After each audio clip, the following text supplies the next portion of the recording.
Hi అండి. అందరికీ నమస్కారం. Welcome to my channel. ఈ వీడియోలో ఉద్యోగులు ఆగస్టు నెలలో చేయవలసిన అతి ముఖ్యమైన 3 పనులు ఇవే. అవేంటనేది వీడియోలో తెలుసుకుందాము. వీడియో అయితే ఎక్కడ గాని స్కిప్ చేయకుండా ఎండ్ వరకు చూసేయండి. అప్పుడే ఇన్ఫర్మేషన్ పూర్తిగా అర్థమవుతుంది. అలాగే వీడియో చూస్తున్న ప్రతి ఒక్కరు లైక్ చేయండి ఫ్రెండ్స్. ఈ వీడియోని తోటి మిత్రులతో అయితే షేర్ చేయండి. కొత్తగా మన ఛానల్ చూస్తున్న వారు ఇంకా ఎవరైనా సబ్స్క్రైబ్ చేసుకోకపోతే వెంటనే మన ఛానల్ అయితే సబ్స్క్రైబ్ చేసుకోండి. ఫ్రెండ్స్ ఇక విషయానికొచ్చినట్లయితే ముఖ్యంగా మొదటి అప్డేట్ ఏంటంటే ఆదాయపు పన్ను ఐటీఆర్ గడువండి. 2025, 26 ఆర్థిక సంవత్సరానికి సంబంధించి ఐటీఆర్ దాఖలు చేయడానికి చివరి తేదీ జూలై 1, 2026.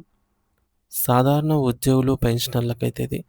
ఇక సాంకేతిక ఇబ్బందులు ఒకవేళ ఈ ఫైలింగ్ పోర్టల్‌లో ఫార్మ్ 26 ఏఎస్ అలాగే ఏఐఎస్ లోడింగ్ మరియు ఈ వెరిఫికేషన్ ప్రక్రియలో జాప్యం జరుగుతోంది. కాబట్టి గడువు పొడిగింపనమాట. ఐటీఆర్ ఫైలింగ్ గడువు. ప్రభుత్వం నుంచి అధికారిక ప్రకటన లేదు. నిపుణుల అభిప్రాయం ప్రకారంగా ఈసారి గడువు పెంచే అవకాశం అయితే తక్కువగానే ఉంది. అయితే ఇతర తేదీలు వ్యాపారస్తులకు ITR 3 and 4 August 31 tax audit కేసులకు అక్టోబర్ 31 వరకు సమయం అయితే ఉంది. గమనించగలరు. సో, ఉద్యోగులకి కూడా ఈ ఈ వెరిఫికేషన్ ప్రక్రియలో అలాగే 26 ఏఎస్ అలాగే ఏఐఎస్ లోడింగ్‌లో కొంచెం జాప్యం జరుగుతున్న నేపథ్యంలో జూలై 31 తర్వాత ఏమైనా పొడిగింపు ఉండవచ్చు. మేబీ ఉండవచ్చు అని జెప్పేసి అయితే అవకాశాలు చాలా తక్కువగా ఉన్నాయని నిపుణులు సూచిస్తున్నారు. ఇక రెండో అప్డేట్ ఏంటంటే ఔట్‌సోర్సింగ్ వ్యవస్థ ప్రక్షాళన. కొత్త నిబంధనలు. అక్రమాల నిరోధం. అంటే ఆధార్ అనుసంధానం ద్వారా 24,000 మంది నకిలీ ఉద్యోగులను తొలగించారు. 2 చోట్ల జీతాలు పొందుతున్న మరొక 3,000 మందిని గుర్తించారన్నమాట. జీతాల చెల్లింపు. ఏజెన్సీలే ముందుగా తమ నిధులతో 1 తారీఖున జీతాలు, పీఎఫ్, ఈఎస్ఐ చెల్లించాలి.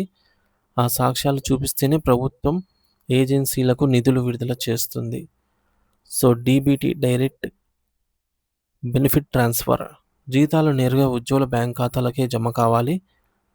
నిరంతర పర్యవేక్షణ. ప్రతి నెల కూడా జీతాలు, పన్ను చెల్లింపులపై ఆడిట్ నిర్వహించేందుకు ప్రత్యేక ఆడిట్ ఫార్మాట్‌ను ప్రభుత్వం అయితే సిద్ధం చేసింది. గమనించగలరు. సో, ఇక్కడ మనం చూసుకున్నట్లయితే ముఖ్యంగా నకిలీ ఉద్యోగాలు 24,000 మందిని గుర్తించారన్నమాట. ఆధార్ అనుసంధానం ద్వారా. అలాగే 3,000 మందికి 2 చోట్ల జీతాలు పొందుతున్న వారిని గుర్తించడం జరిగింది కాబట్టి, ఈ మేరకు ప్రభుత్వం ఇక మీదట ఏదైతే ఏజెన్సీలు అంటే కాంట్రాక్ట్ మరియు ఔట్‌సోర్సింగ్ ఉద్యోగులకు ముందుగానే తమ నిధులతో 1 తారీఖున జీతాలు, పీఎఫ్, ఈఎస్ఐ చెల్లించే సాక్ష్యాలను చూపిస్తేనే ప్రభుత్వం నిధులను విడుదల చేస్తుంది. ఇక మూడో అప్డేట్ ఏంటంటే ఏపీ నిధి పోర్టల్‌లో ఈఎస్ఆర్ మార్గదర్శకాలు.